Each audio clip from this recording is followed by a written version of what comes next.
السلام علیکم ناظرین، آج کا حیات ناول آپ کے سامنے پیش کیا جا رہا ہے جس کا پارٹ 1 آج آپ کو سننے کو ملے گا اور آپ اپنے رائے کا اظہار ضرور کیجیے گا۔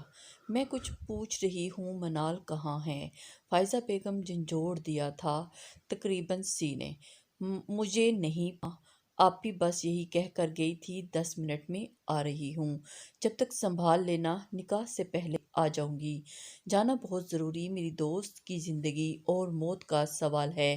اس نے روتے روتے منال کے الفاظ دہرائے تھے۔ فائزہ بیگم سر پکڑ کر بیٹھ گئی تھی۔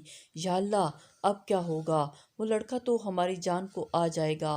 ان کی فکر کم نہیں ہو رہی تھی۔ وہ شاید معاملہ کی سنگینی کا اندازہ کر رہی تھی۔ او مائی ڈیئر اللہ، ماما اس لڑکے کو کوئی فرق نہیں پڑے گا۔ وہ آپی سے شادی بس فارمیلٹی کے لیے کر رہا ہے۔ پتہ نہیں کیوں مجھے وہ آپی کے لیے اچھا لگا بھی نہیں تھا۔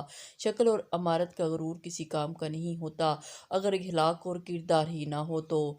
مجھے اتنی ٹف سچویشن میں اس بار اپنی بات کبھی بھولی نہیں تھی۔ یہی تو خاصیت تھی اس میں، کیسے بھی حالات ہو بھی اسے جو سمجھ آتا تھا کہہ دیتی تھی۔ مگر شاید کبھی کبھی ایسے لوگوں کی اسی عادت کی وجہ سے نقصان بھی اٹھانا پڑ جاتا ہے۔ ایسا دادی ماں کہتی ہیں نا۔ فائزہ بیگم نے گھور کر لاپرواہی سے دیکھا، اور وہ جو نکاح میں دیر ہونے کی وجہ سے خود ہی جاننے آیا تھا کہ یہاں لوگوں کے رویوں کا اس کو علم تھا۔ جس طرح یہ شادی ہو رہی تھی کوئی بھی خوش نہیں تھا، لوگ بھی زیادہ نہیں بلائے گئے تھے۔ وہ 4 لوگوں پر مشتمل بارات لے کر آیا تھا اور ان لوگوں نے بھی اپنے بہت قریبی اور خاص لوگوں کو ہی مدعو کیا گیا تھا۔ حقیقت کا ادراک اپنے بارے میں اس لڑکی کے خیالات جان کر اس کا دل کیا تھا اس لڑکی سمیت اس گھر کو آگ لگا دے۔ کسی بنا پر ناقابل برداشت کردار بھی کہہ رہی تھی۔ اسے نہ جانے یقین تھا کہ منال کو بھگانے میں اسی کا ہاتھ ہے۔ اب معصوم بن رہی ہے۔ ماما آپ پاپا کو بتا دیں، وہ آپی کا پتہ کروائیں۔ 2 گھنٹے ہو ان کو جا کر، پتہ نہیں کیا ہوا۔ اس لہجے میں بڑی فکر تھی، ڈرامہ لگ رہی تھی۔ اس کے کہنے پر فائزہ بیگم دروازے کی طرف بڑھی تھی کہ شوہر کو مطلع کر دیں۔ جب دروازے میں اسات اس ذی روح کو دیکھ کر ہک دھک رہ گئی تھی۔ بیٹا تو تم یہاں؟ زبان کی لڑکھڑاہٹ پر ایک نظر اس لڑکی کو دیکھا جس کی پشت اس کی طرف تھی، اور پھر اسی مخصوص اور سنجیدہ لب و لہجے میں مخاطب ہوا تھا جو مقابل کو 4 شانے چت کر دیتا تھا۔ 5 منٹ میں مولوی صاحب اندر آ گئے۔ نکاح کے لیے اس لڑکی کو تیار کریں، اور یہ حکم ہے جس کی بجا آوری ضروری ہے، ورنہ اس گھر کے مکینوں سمیت سب مجھے دھوکہ دینے کے جرم میں ان کے انجام کو پہنچانے میں مجھے کوئی افسوس نہیں ہوگا۔ اس کے خوفناک اور سرد لہجے نے دونوں ماں بیٹیوں کو ششدر کر دیا تھا۔ وہ ان کی سوچ میں بھی ذرا خطرناک تھا۔ تبھی وہ اپنے چہرے کو کور کر کے اب اس کی طرف پلٹی تھی۔ ممی، آپ شادی نہیں کروں گی؟ ہیرو ہوں گے آپ اپنی انڈسٹری کے۔ اب آپی نہیں ہیں تو جائیں، انہیں تلاش کر کے لائیں۔ آپ کی بھی ذمہ داری تو تھی۔ وہ جو جانے کے لیے پلٹا تھا اس کے لفظوں میں ایک پیر پر گھوما تھا اور چہرے پر پراسرار سی مسکراہٹ رقصاں تھی جو اچھا سائن بالکل نہیں تھا۔ گڈ، اپنے دفاع میں بولنے والے اچھے ہوتے ہیں، مگر یہاں تمہارے پاس کوئی چوائس نہیں ہے۔ پور گرل۔ اس نے ایک نظر اس ڈھکی چھپی لڑکی کو دیکھا جس کی حقیقت واضح نہیں ہو رہی تھی، مگر آواز بتا رہی تھی کہ کم عمر ہے، مگر اس سے شاید اسے کوئی فرق نہیں پڑنے والا تھا۔ اسے تو بس وہ وجہ پوری کرنی تھی جس کے لیے وہ آیا تھا، باقی معاملات اس نے بعد کے لیے چھوڑ دیے۔ صحیح کہہ رہی تھی، تم منال سے شادی میں فارمیلٹی کے طور پر ہی کر رہا تھا، اب وہ نہیں تو کوئی اور بھی صحیح۔ اس وقت تمہارے سوال میں اس گھر میں منال کے رشتے سے کوئی اور لڑکی موجود نہیں، اور جو ہے وہ محض آپ لوگوں کے پڑوسی اور 2 درجے رشتے دار ہیں، اور میں ایسا بے رحم نہیں ہوں جو آپ لوگوں کی غلطی کی سزا نہیں دوں، جن کا آپ سے خاص تعلق کوئی نہیں۔ سو یہ قربانی تمہیں دینی ہوگی۔